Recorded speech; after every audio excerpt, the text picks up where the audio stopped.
Good afternoon, everyone, and thank you for joining us today. This webinar is supported by Satellite Healthcare, and we thank them for their support. My name is Ashley Ring, and I'm the Associate Director of Public Education here at the American Kidney Fund. Before I turn the presentation over to today's speaker, I'd like to direct your attention to the control panel you should see on your screen. All participants are on mute, so we won't hear you, but we welcome your questions. If you have a question, please type it into the section of the control panel titled Questions. We'll see your questions and we'll do our best to answer them either by replying to you in the questions box or out loud during the last several minutes of the presentation. This webinar is being recorded and will be made available for viewing on our website, kidneyfund.org/webinars, within the next 1 to 2 weeks. For those of you in attendance who are health professionals, we are glad that you've joined us today and hope you'll recommend this webinar to the patients that you work with. However, as a friendly reminder, this webinar is not accredited for continuing education credits. If you believe that your accrediting body may offer you credits for attending this webinar, we'll be happy to send you a certificate of attendance after today's session. Simply email us at education@kidneyfund.org. Without further ado, allow me to introduce today's speaker, Chastity Shugart. Chastity is a licensed clinical social worker and board-approved supervisor who has worked as a medical professional for 17 years, with 5 of those being in the dialysis industry. Chastity currently works for Satellite Healthcare as a medical social worker at Wellbound South Austin in Texas, with patients who have chosen to do their dialysis treatments at home. She educates patients who are preparing to start dialysis about the different treatment options that are available. Chastity works with patients and families who are adjusting to a new lifestyle by providing emotional support and connecting them to community resources. She provides one-on-one counseling when patients have been identified as having symptoms of anxiety or depression. Thank you, Chastity, for joining us. Thank you so very much. I feel really honored to be a speaker on this particular topic. I'm very passionate about this, and I feel like over the years, we're doing a better job of making anxiety less of a stigma. And I feel like seminars and presentations like this are very useful and valuable in educating our population and our care partners. So with that, the first thing I want to define is, what is anxiety? And I guarantee the majority of us on this call listening to this presentation have experienced some form of anxiety at some point in our lives. And we may not have said, I'm feeling anxious or I have anxiety. It may be something like, I feel worried, I feel nervous, I'm uneasy. And typically this can be brought on or triggered by an event or something that we are fearful of, an outcome that we're unsure about. So I guarantee, and I would be lying if I said that this presentation that I've been preparing for did not provoke some sort of anxiety and nervousness for me. So it is pretty normal. I'm going to say this several times during the presentation. Probably more than 19 million Americans suffer from anxiety at some point in their lives. And I do think this is underestimated because of the stigma that is attached often with identifying as having anxiety or any sort of mental health challenges. But I will tell you, anxiety is a normal reaction to any stressful situation. That could be anything, and we'll get into this further, but anything from the birth of a child to marriage, moving, even something positive can provoke anxiety. And sometimes that can help propel your energy into a positive outcome. So when it becomes a problem is when it starts affecting quality of life. And usually we start getting concerned about that when that happens for longer than 2 weeks. Quality of life meaning relationships with people close to you, friends, family, relationships at work, just not being able to perform the day-to-day activities that you would normally be able to perform. One example that I like to give, and I think there are probably a few people on this call listening in that are familiar with the show This Is Us. In one of these particular episodes, there's a character by the name of Randall who is dealing with loss, the loss of a loved one. And during this time, in one particular scene, it shows him reaching for a glass of water and having a difficult time controlling the tremors in his hand as he's trying to just grab a glass of water. And then in another part of this episode, there's this scene when he breaks down and starts crying and is balled up in his office at work, unable to perform a project that he was given with a very short-term deadline. So that would be an example of somebody who might be suffering from a disorder or from anxiety that has been with symptoms that have lasted longer than 2 weeks. And that's when we want to consider interventions. Can I see the next slide, please? So let me speak back to the other part on the positive side. So someone dealing with anxiety who has a major project at hand, some people do really well with that pressure. Some people procrastinate and they wait. They don't move forward. They wait till the last minute to get work done, and they say, well, I work better under pressure. And that could be the case. That does work really well for some people. So again, it can be a good thing and it can be a negative thing. It just depends on what the outcome is and how long it's in your life, how long you're dealing with the symptoms, how long you're dealing with the outcomes of what's happening. So who gets anxiety? Anyone dealing with a life-changing event. I mentioned earlier that could be the birth of a child, the death of a child, marriage, divorce, moving, a job. So those who even have a history of anxiety, if you're somebody who has been diagnosed in the past or is aware that you tend to be triggered by certain things, and you're familiar with what anxiety is or panic disorder, you're probably more than likely to experience it again in your life by certain triggers. Who else gets anxiety? Those who may not have practiced coping skills, who do not have the outlets for stress management.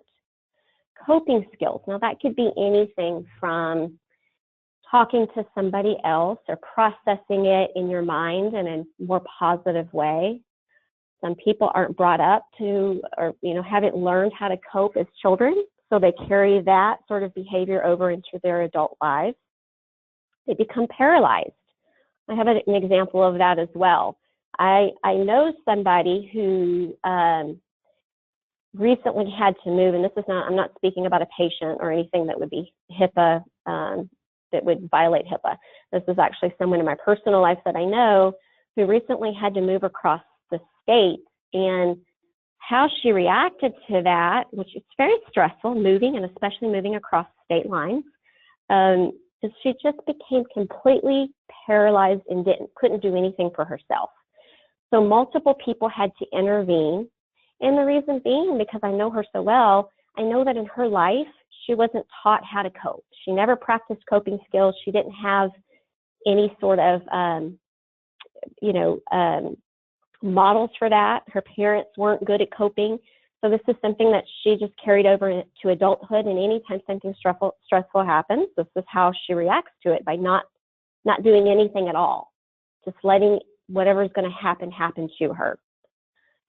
So other ways that, if people don't have outlets for stress management, ways to handle it, physical exercise, someone to talk to, meditation, those types of things, breathing exercises, anxiety can really become a major factor in their lives. Also, those who have no support systems, you don't have someone supporting you, and you've just been recently diagnosed with chronic kidney disease, or you've recently had to start dialysis, or you're interested in transplant, but that you don't have that support system that you need, that can be pretty detrimental.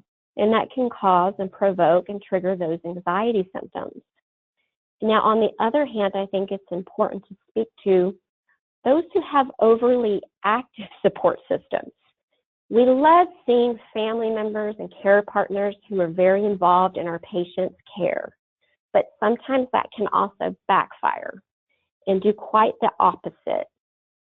So what I'm speaking to is, and I'll give an example of this. One of my roles is to provide education on the different types of treatment options that people have whenever they've been diagnosed with kidney disease. So I had a family come in, and this has happened multiple times. This is very general. And the care partner said, oh, yeah, no worries. I'm going to make sure I got them on a schedule. They're going to follow the diet to a T. They're going to take all their medications at this time of the day. So it was a very rigid, although meant well, sort of way of handling what was happening.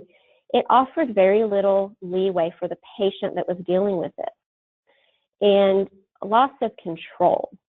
So being overly supportive may not always be the best thing. It's best sometimes to let people have some control over their decision making and their bodies, because a lot of times people will say, I feel like I have no control over what's happening to me. So there needs to be some feeling of control there. That's very important for me to mention. Who else gets anxiety? Those who didn't expect kidney disease to lead to dialysis and those who did expect it. So speaking on that, even if you didn't expect it, for example, the patient that ends up in the hospital suddenly and has to start dialysis in the hospital, it's not always, of course, that's not the best way. That's not the path we want people to have to take, but sometimes that happens. So it wasn't expected. They weren't prepared. They didn't have the education beforehand to make decisions that they probably would have liked to have made, to be informed. And on the other hand, there's the person who maybe has a family history of kidney disease. Maybe lupus runs in the family. Maybe they have lupus. Maybe they were told by their physician many years ago that this could lead to the need for dialysis for treatment. That doesn't mean just because they knew about it that they're not going to have anxiety over the idea of having to do it. So that's very important to point out. Also, those who are not well informed on their treatment options or disease process. If you, again, end up in the hospital, you had no idea your hypertension caused your kidneys to fail because you hadn't been to a doctor in years and didn't even know you had hypertension, this can be shocking. And here you are without any information and being thrown all these, different pieces of paperwork and education they're trying to piece together for you during a crisis, during a time when you're not feeling great, can be overwhelming. So I would say information and education is power. The more you know, the more control you're going to feel that you have. It doesn't mean you're still not going to have anxiety, though. If you were not worried or concerned or any of those things or uneasy about what's happening, I would really be worried about you. And that's usually what I tell most people that come to see me when they get the education is, if you're not here telling me that you're a little overwhelmed, then I'm a little worried about you then. Next slide, please. And I mentioned this earlier. It's an estimated number, I believe, that 19 million American adults suffer from anxiety. I really do think that number might be higher. I think that the stigma of depression and anxiety, they go hand in hand. A lot of people get quiet and say, I can figure this out. I don't need any support. I'm just being a baby about this. I've got this. I can do it. And I'm from Texas, and in Texas, one of the common phrases that you hear most of your life is, lift yourself up by your bootstraps, power through it, be strong. You can do this. You don't need anyone. Only, that's a very common mentality here in the state of Texas. So it wouldn't surprise me if it carries over into other places as well, especially when we're talking about mental health. I think that we're doing a better job of exposing the importance of anxiety as equivalent to diabetes and hypertension. If you are a person suffering with anxiety, you should be able to say that just as you say, I have diabetes and I have hypertension, without feeling ashamed or worried that someone's going to judge you. Next slide, please. So let's talk about what can trigger anxiety. And I went into this a little bit, so we're going to look over this a little bit more in more detail. So something that could trigger anxiety, as I mentioned before, would be something like marriage, which sounds very positive, but it's an important event that's happening in your life. So you might have some feelings of anxiousness, eagerness, excitement, moving, birth of a child, death of a child, change in your health status. So kidney disease, transplant, the possibility of getting a transplant might provoke some anxiety in someone. Oh my gosh, I'm committing to this change in my life. It's, to transplant is obviously one of the best treatment options, but it is also a commitment when you start with the process. A lot of people feel like even if I'm getting evaluated, that means now I have to move forward. And so sometimes they just drop the ball and let it go. So those are some things that can happen that can trigger someone to feel uneasy or anxious or incapable of moving forward. Job status. Are you employed? Are you not employed? Are you moving into a new job? So some of those things can be good. Like we said earlier, like I mentioned, that, there is good anxiety that can be very productive. And then there's anxiety that if it lasts longer than 2 weeks and starts to affect your quality of life, that can be detrimental and would require an intervention by a specialist. Another thing that can trigger anxiety would be the fear of the unknown. And I would say a lot of times, a lot of questions I get are going to be financial insurance concerns. Who's going to pay for this? Is my insurance going to cover it? What's going to happen with medications? So the more information you have and the more questions you ask, the better off you're going to be. Because not knowing is a huge reason that people come feeling anxious and worried because they don't know what's going to happen. So I would say, when you're unsure, if you're currently a patient in a center and have a team, a dietitian, a social worker, your nephrologist, or you're on soon to be starting treatment and you've got your nephrologist following you, I would say tap into those resources early on, or, when you start thinking about it, it's never too late to get information. It's never too late to ask for help. Tap in soon and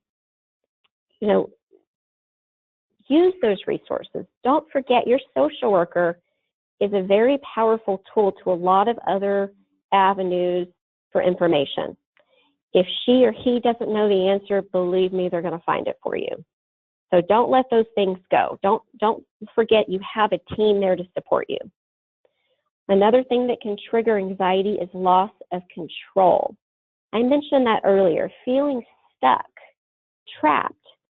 An example that I can give you for that is when I first started working as a social worker in center. One of a patient that I was working with made a very good point to me. He said, "This is not my ideal plan. I did not want to start my treatment here, but unfortunately, it was an emergent start and I had to." So he ended up in center, and he said he felt stuck in the chair with all of these, with the needles and the tubes, and being unable to move as a former war veteran provoked a lot of his anxiety. And he had been diagnosed with post-traumatic stress disorder. So he made a good point in telling me that I sometimes miss treatments, not because I'm trying to be a bad patient, but because I'm terrified to be stuck in this chair for 4 hours.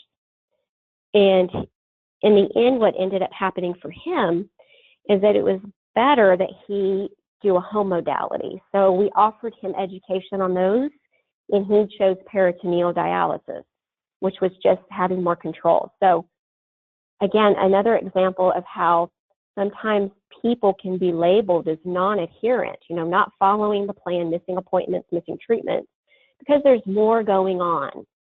And again, I can't stress enough how tapping into your social worker can help advocate for some changes and accommodations and understanding from the team. Just Another thing that is obvious, stress, just overall stress can trigger anxiety. Having overly bearing friends and family, which we talked about earlier, and poor sleep. If you're having issues getting quality of sleep, that's going to affect your overall person. You're going to be irritable. You're probably not going to be able to process information very well. You might sleep through treatment and not show up. In poor sleep, when it's doing all of those things to you, and then you've got people hovering over you telling you what you should be doing, that could trigger some anxiety as well. Lack of information or knowledge, again, I bring that up. It's going to keep coming up as a theme here. The more you know, the more power you have. Tap into those resources. Phobias. If you have a phobia of blood or needles, or for instance, the war veteran who, you stuck in a chair for 4 hours, was terrifying for him. If you realize that about yourself and you have time to make decisions regarding your treatment path, then in-center might not be the path for you. And that can prevent a lot of anxiety and ill feelings down the road if you've made an informed decision about what you're going to do. So being aware of your phobias and that those could trigger some anxiety for you. Having poor relationships with medical personnel, again, that also goes back to finding somebody that you feel like you have a rapport with, whether that's in center, at your doctor's office, at the transplant center, wherever that may be, so that you can have someone help advocate for understanding your perspective and your point of view. A lot of times, poor relationships develop from misunderstandings and miscommunications. But if you have to go to a center 3 times a week for 4 hours and you feel like you don't have a strong relationship with your tech or your nurse, believe me, that's going to provoke some anxiety. So again, I can't stress enough how important it is to find someone that you can relate to and can understand. That might be your social worker, that might be your nurse, that might be your dietitian, your nephrologist. It could be any one of those people. And then again, sadness and depression in itself can cause anxiety. And that one's really tricky because a lot of times it's a vicious cycle. Okay? Anxiety can cause depression. Depression can cause anxiety. And so you just have this path of going back and forth. Next slide, please. Okay. Thanks. What can anxiety feel like? So here are some symptoms, and a lot of them are physical symptoms. So I stress it's very important to rule out underlying medical causes with a physician before you assume that this is just anxiety. And I shouldn't say just anxiety, but a lot of people go, I'm just stressed out. That's all it is. That's why this is happening. Something else could be happening. So don't just say, I'm just stressed out, it's just anxiety, or, if you're a care partner, that's just how he deals with things, this is normal. There might be something else going on. So please get that checked out. So shortness of breath, trembling of the hands, as I mentioned in that example from that episode of This Is Us, Randall having a hard time picking up a glass of water because his hand was trembling so severely he couldn't even do that.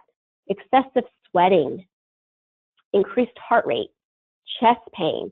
As you can see, this is why it's so important to rule out the medical, because this could also be something going on with your heart, something else. So you have to get ruled out by a medical professional before you diagnose yourself with having anxiety.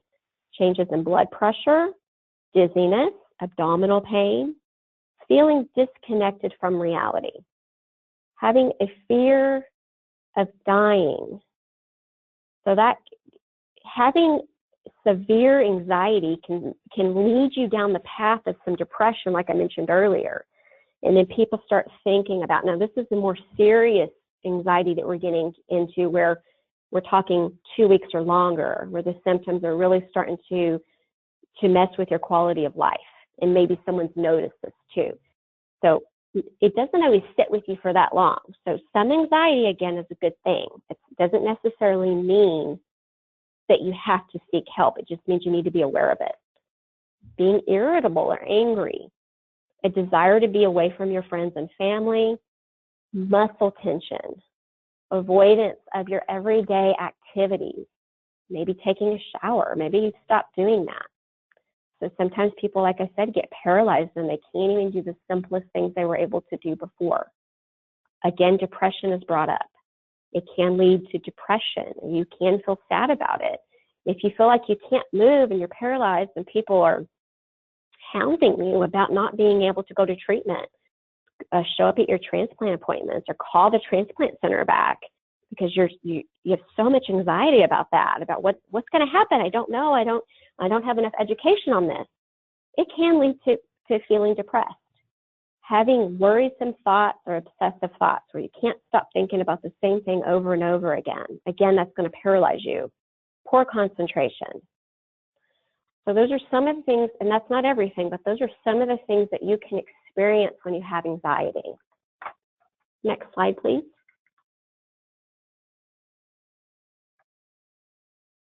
How do you recognize anxiety in others? And this is going to be really important for the care partners that are listening in on this call. So I will emphasize again, the duration of the symptoms and the level of impairment are very important to consider. So again, if the symptoms are lasting longer than 2 weeks and quality of life is being severely affected, then that's when an intervention probably needs to happen by a professional. So aside from that, the following symptoms could happen if you are noticing these in someone that you care about, someone that has kidney disease, someone that's on the transplant list, someone that's currently getting treatment. This person could report excessive anxiety or worry over future events. And they might tell you they're really worried about going to the transplant center. They may have, like we mentioned earlier, sweaty palms, racing heart, shortness of breath, that are triggered by certain situations. And you may notice every time it's time to get ready to go to dialysis, the person you care about starts having these symptoms. The person experiences sleep disturbances. That could be sleeping too much or too little. They have poor concentration. They're not remembering things they're being told by their nurse at dialysis. They don't remember what questions to ask when they go and the doctor is rounding. You may notice a decline in hygiene. That's a big one.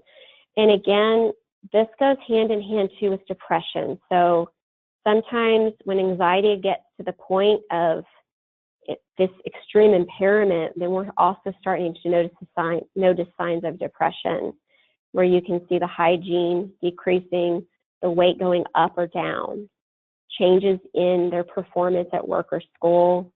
Maybe they're not socializing, they're withdrawing from their daily activities, and then mood changes, irritability, crying, those types of things. So that's some of the ways you might be able to recognize anxiety. And it can, again, get real tricky because some of the same symptoms sound like depression. Next slide, please. This continues on. It is important, again, I'm going to emphasize that only a mental health professional can diagnose an anxiety disorder, because those symptoms can also mimic medical issues and they can overlap with mental health challenges of other types. So, like I mentioned before, anxiety can look very much like depression and they can overlap. So someone who's getting treated for anxiety might also have to be treated for depression, and that can be different types of treatment and interventions.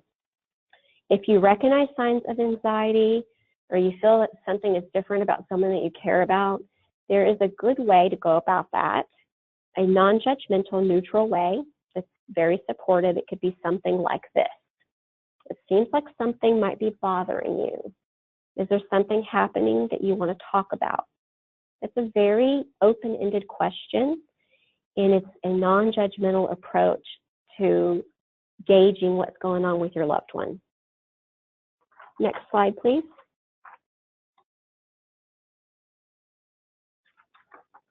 Okay.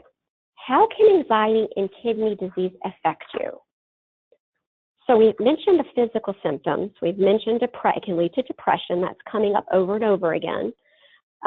It's underestimated and misunderstood. There's a stigma. So if you're having symptoms of anxiety or your loved one is, sometimes people feel like they can't say it. Again, we're trying to get away from that because it is just as important as saying I have diabetes, I have hypertension, I have lupus, I have cancer, I have anxiety.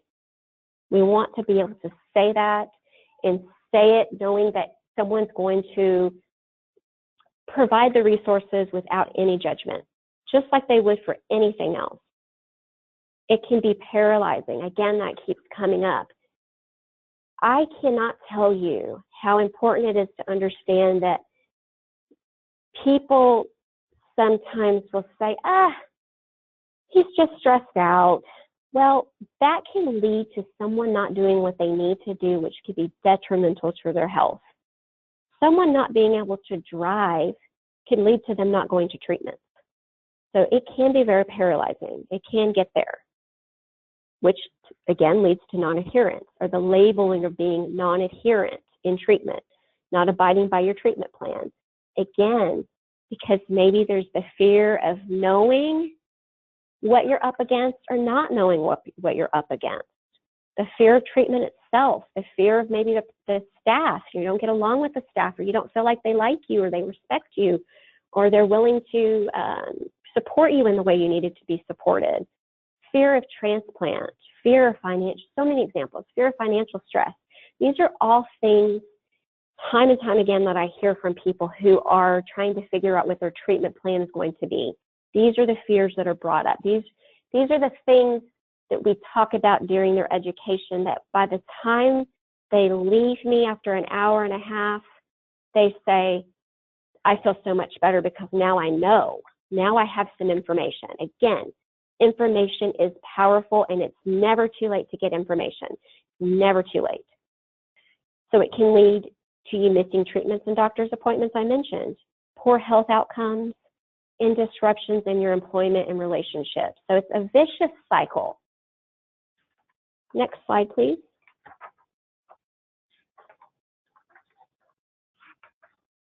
So, tips and resources. Again, here I speak again about get as much information as you can, especially pre-dialysis. Know your options, make a plan, talk to your nephrologist, visit a transplant center, get the education. Ask your nephrologist who is an expert in this field that can talk to me about all the different options of treatment that there are. And if you end up in a center before you were educated, okay, not a problem. Just know that you have the right, you are entitled to know what your options are. You're entitled to get all the information you can to now figure out what your plan is going to be, to understand your disease process. Get involved with your local end-stage renal disease network. Find a support group, and your social worker can help you with that too.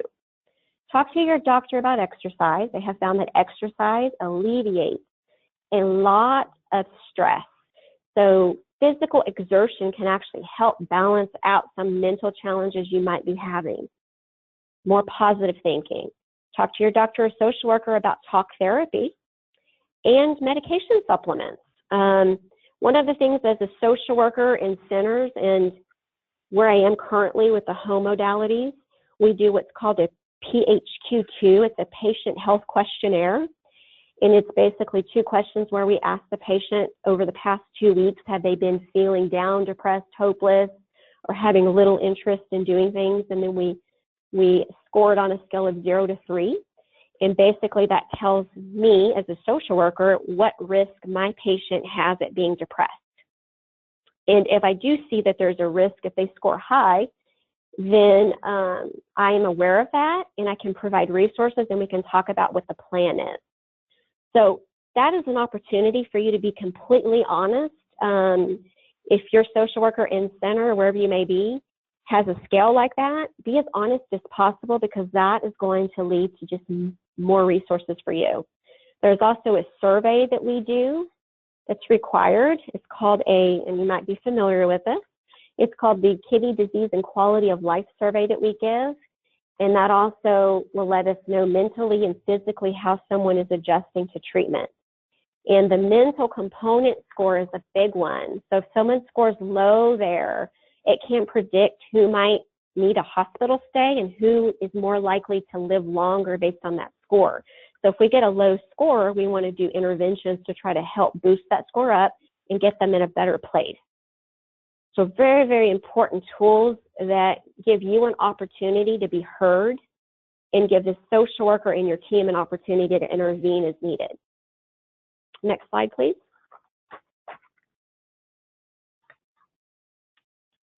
Okay, this is continued on. Engage, become a facility rep at your center, or talk to your facility rep. That's what they're there for. You're going to be empowered and you're going to have control if you're more involved. Get involved. Know as much as you can. Participate in your patient care conferences with your team or request one. You can request one at any time. It doesn't have to be when they offer it.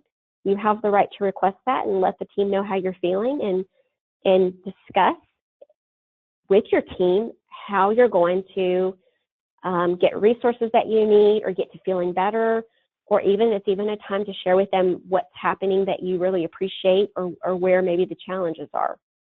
Set appropriate boundaries with friends and family. Find hobbies that interest you and set goals. Where I'm at, we're big on what we call the My Kidney Care Path, where we sit down with our patients and we just ask them, what is important to you? And we want to know, and that's an open-ended question, and sometimes it throws people off and they have to really think about it, but it could be anything. We want to know at that moment what is important to you and how can we as a team support that. And we will help you set those goals. We help you feel accountable, keep you accountable to the goals. If you don't have something like that where you're at, you can certainly at any time sit down with your social worker and say, hey, I want to talk about what's important to me and how we can all support what's important to me. Next slide, please. Some of the self-help techniques I'm going to go through quickly. Some of them kind of overlap anyway and were already mentioned, but mindful thinking is something that has become very popular over the past few years, and Time Magazine had a huge article about it. And basically the definition of that is attention to thought and feeling without judging. I think that's important to emphasize. Without judging whether they are right or wrong. Paying attention to the present state, not the past. So mindful thinking is basically meditation. Meditation is being in the moment. An easy way to meditate, one of the easiest ways to start meditation, if you have no idea where to begin, is breathing exercises. What I tell people to do, if you've never done this before, until you get used to it, is to sit in a chair. And what you need to do is focus on breathing in through your nose. So inhaling through your nose for 3 seconds, exhaling through your mouth for 3 seconds. And you do that 10 times. Very important to know that you're breathing in through your nose and out through your mouth. Because we as humans, for whatever reason, are mouth breathers. A lot of us breathe in through our mouths and out through our mouths. That is not the proper way to meditate and do breathing exercises. If you practice this, you will notice your blood pressure will lower. You will feel overall more relaxed. Muscle tension will cease. And those are ways, if you feel like I'm being triggered by something, I can feel my anxiety starting. That would be one way to try to help alleviate those symptoms. Physical exercise, again, is being brought up. Limit or cut your caffeine, because that's going to increase your heart rate. That might increase your blood pressure. It might make you hot if you're drinking cups of coffee. And you also need to be very mindful of how much fluid you're taking in anyway. So as a kidney patient. And then practicing best sleep hygiene. I can't tell you how important that is. You can Google best sleep hygiene techniques, because sleeping in your bed with your laptop, your phone, a TV on is not the best way to get quality sleep. You really have to make those activities happen in another room. Your bed is for 2 activities only: sleep and sex. No phones, no computers, no TVs. Because I guarantee if you have a TV on in the background while you think you're sleeping, your mind is not shut off the way it needs to be. Another thing that you can do is journaling. That's another important thing that most people are familiar with. I don't think I have to explain what that means. And just remember, you're not alone. You got to tell someone if you're experiencing this. If someone's asking you how you're feeling, be honest. Be honest with the surveys you're getting from your social worker. You can reach out to a hotline if you're not comfortable reaching out to someone that you know. There's several of those listed here. The National Alliance on Mental Illness, Anxiety and Depression Association of America, and then a whole list. There's a website here where you can go to all types of mental health resources. And with that, I conclude my presentation. I hope that you have found this useful, and I'm open to any questions you might have. Thank you so much, Chastity. This was really such a very useful and excellent webinar. So at this time, I'd like to go over a few questions that we've received during the course of the webinar.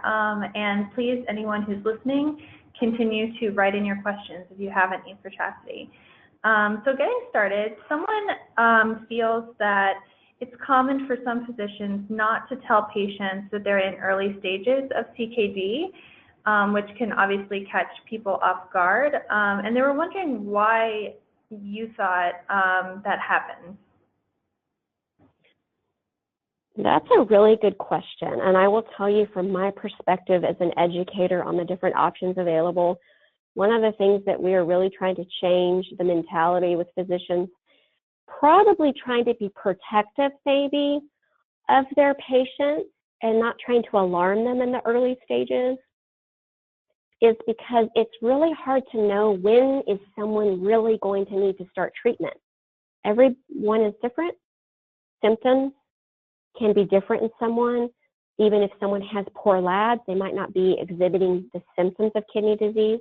So there are a lot of things that I have learned on this end of it as a social worker, doing the education and working with physicians in nephrology, in the nephrology offices, as to why sometimes I get patients that are in the later stages and never got the education, is because I think it's a difficult thing to evaluate and to know. When do I tell my patient that that they are in the early stages of kidney disease? You could sit in stage 3 for years and years and years before you ever move to stage 4.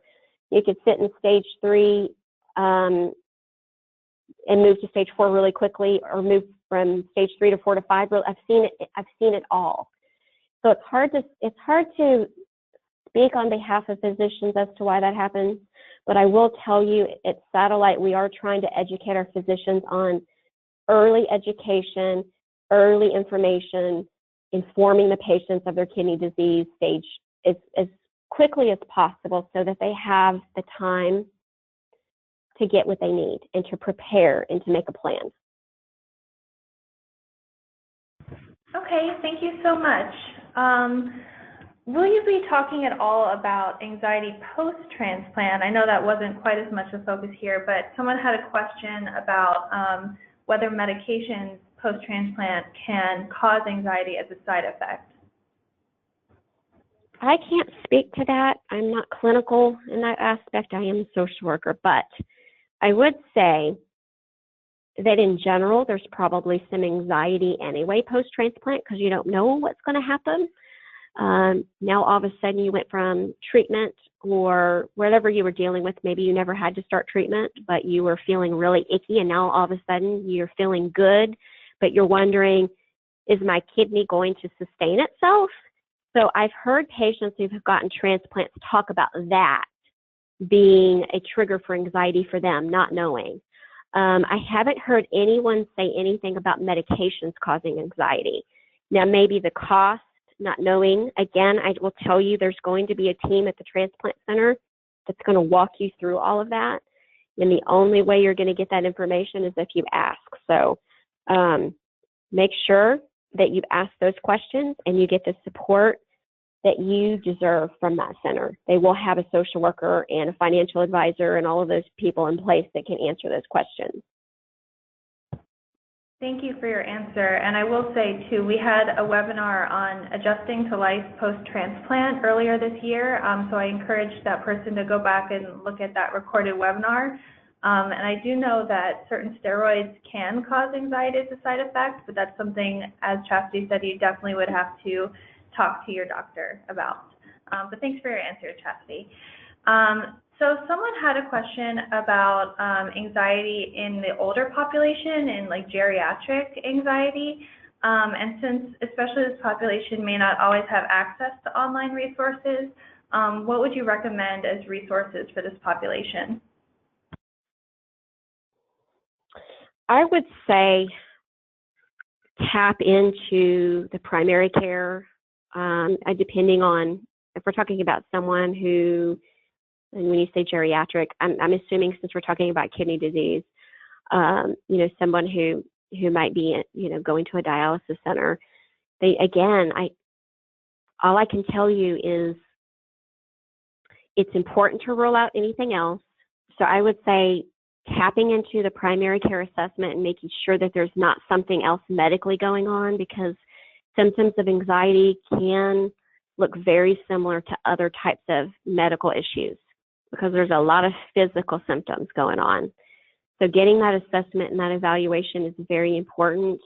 And then I think from there on, once that assessment is done, there should be resources available either in center or through primary care or through someone who specializes in geriatrics, anxiety, and depression. I think that is a huge population now that's growing.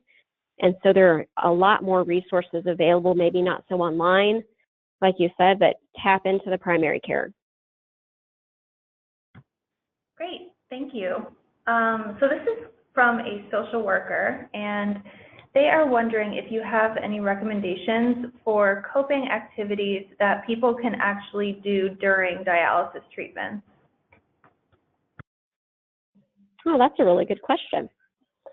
Well, one of the things that I tell people whenever they're looking at their different options, and I talk about in-center, is I say, some people enjoy the idea of in-center because it's an opportunity. One, they can take a nap during treatment if they're able to relax. Two, they can play on their phone. It depends on the rules of each center. So, and here at Satellite, they're able to do that, or their laptops. They can watch TV. Another activity would be journaling. They could practice their breathing exercises. That is a perfect time to do it because you're sitting in a chair and in through the nose, out through the mouth. That's a good time to really start practicing that. And I've actually, when someone's shown some symptoms of anxiety and said, I feel like I'm about to have a panic attack, I hate coming to treatment. As soon as I get put on, I feel like I'm just, I just want to rip these needles out and run off. I've sat with them and I've worked with them on the breathing, and I've gone through the in through the nose and out through the mouth with them to show them what it looks like so they can feel it, and they can, I model it for them and work through it with them. So that's one thing. I want to say too that some centers provide, there's these little pedals that some people can actually sit and pedal and do exercise while they're getting treatment. They're not very popular for a lot of our patients. And a lot of our patients are like, nah, I'm good, not interested. But for someone that might want to get something to try to help alleviate some anxiety that they're feeling, maybe something to distract, that might be an option too. Thank you. Those are all great ideas. So we have a question from a caregiver, and they're wondering about the person that they look after who's a dialysis patient. And this person won't listen to them about addressing anxiety, and they're wondering if it would be appropriate to discuss this with the patient's doctor. I would say yes, but don't be surprised if the physician, unless you're the medical power of attorney, don't be surprised if the physician doesn't have a lot to say back about it. Here's what I would recommend.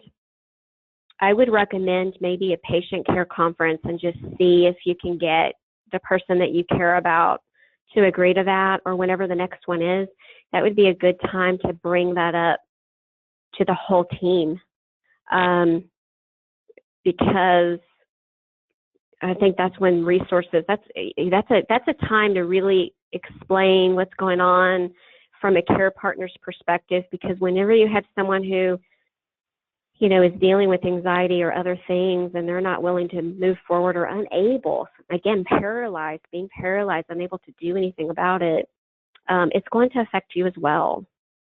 So, you know, you're part of their support system. So I think, yes, talk to the physician, give them some ideas of what you're thinking, and, you know, the physician might be able to talk to the patient on a different level and in a way that, you know, the person you care about can grasp and understand, because sometimes when it's coming from people they love, they just turn it off. They don't want to hear it. When it comes from a professional, it changes the way they perceive the information. Thank you. That's really great advice. So if left untreated, can anxiety get worse over time? Yes, it can. You know, the fear is that it could overlap and turn into depression. And, you know, when you're dealing with depression for a long period of time, that can lead to thoughts of death, thoughts of suicide. Anxiety is again, the power of it is really underestimated. It needs to be really understood, that there can be some detrimental consequences if it goes too long. Now, some people may have a bout of anxiety for a couple of days and then they're back to their normal self doing whatever it is they do. That's, you know, we all have, that happens. But if it's longer than 2 weeks, and again, I have to stress this, it has to be diagnosed by a professional. So this has to come from a professional diagnosing this before you just, you know, decide they have anxiety. But longer than 2 weeks, it can affect quality of life. And again, mistreatment, feeling paralyzed, poor hygiene. And then here we go with the depression, again, overlapping. So yes, it can be. And I'm glad you asked that question. That's a very good question.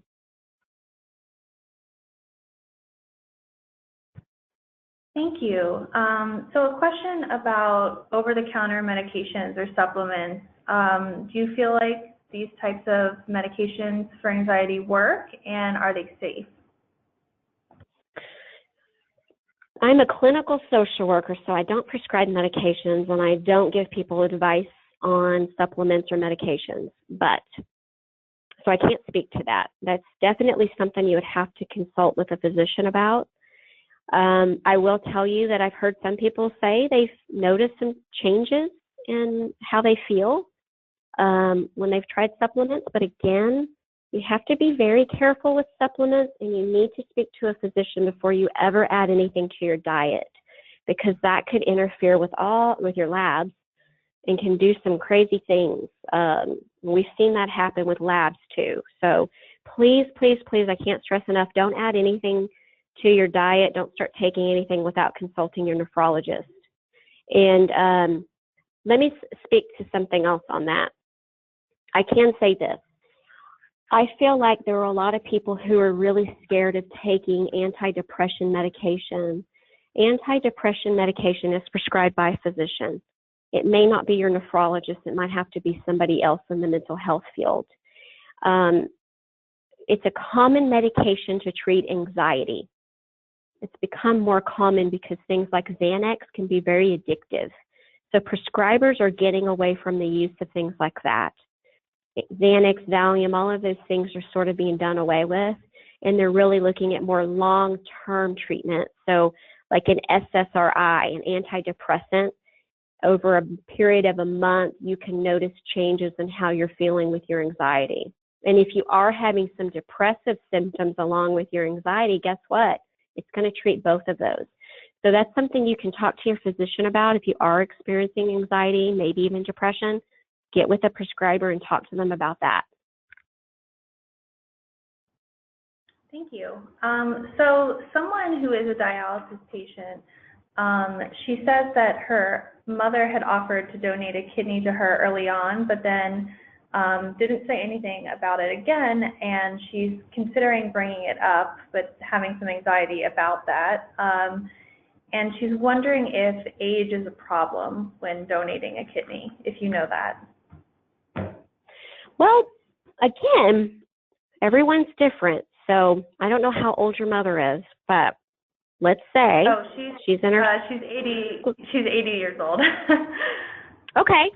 So I've seen 80-year-olds that look remarkable, are walking around, exercising. They look like they're 60. They don't take any medications, or they take very little medications. I would say don't let the age be a reason to discourage you from talking to your mother about the transplant, because what's going to happen is when you contact the transplant center, they're going to do an evaluation, a thorough one of you, a thorough one of your mother, physically and mentally. All of those things are going to be evaluated. If your mother is willing and she wants to go get that evaluation, I say go for it. Do it, because you'd be very surprised. If they feel like she's not suitable to donate her kidney, they're not going to put you or her at risk for that. They're the experts on that. Let them make that evaluation. Don't close that door. Let them tell you what path to take. And good luck talking to your mom about that. I'm sure if she brought it up before, that maybe she's just waiting for you to bring it up now, wasn't really sure what you wanted to do. That's probably what's going on. Just a hunch. Thanks. We appreciate that. So I think we have time for really about one more question. And someone is wondering, do kidney patients usually get a psych evaluation, or would they have to request it specifically? I haven't known of any kidney patients having to get a psych evaluation. I guess you could request it. It's not going to happen at the center. We don't have psychiatrists or psychologists available to do that. And typically, a psych evaluation is different from assessments that social workers do. It's going to be more thorough. It's going to be looking at all possibilities of mental health challenges. It's very, very intensive and involved, and you usually have to go and do that in a facility outside of the center. The only time I've ever known of anyone maybe having to get a psych evaluation is if there was a risk that they needed to be discharged from our center for behavior issues. But if that is something that you feel like you need, or someone that you care about needs, you can talk to the nephrologist about it. 9 times out of 10, they're probably going to divert that referral to the primary care and have the primary care make the referral. And sometimes that's dictated by insurance too. So let's say go through the primary care, if anything, and see if they can kind of help you navigate that, if that's something you want to do or feel like it's necessary. Oh, one thing on that, we do those mini assessments, but those are just mini. They're definitely not looking at all aspects, because bipolar disorder can also look like anxiety, and anxiety can look like bipolar disorder, and those are very different things and treated very differently. Right. Well, thank you so much, Chastity, again, for joining us. This was really useful. I think it's going to be a great resource for patients going forward. So this concludes today's webinar. Thank you so much. Thank you, everybody. I really enjoyed it. So we're going to have another webinar next month in January on anemia and kidney disease. So the webinar's date, time, and speaker will be announced shortly. So check back at kidneyfunds.org/webinars for more information and to register once that webinar becomes available. When the webinar closes, please do not close your browser window. You may see a pop-up that says that the webinar has ended. Please close that pop-up and proceed to the webinar evaluation survey. Your honest feedback will help us make our webinar program the best it can be. Thank you again for joining us, and we hope to see you again soon. Bye-bye.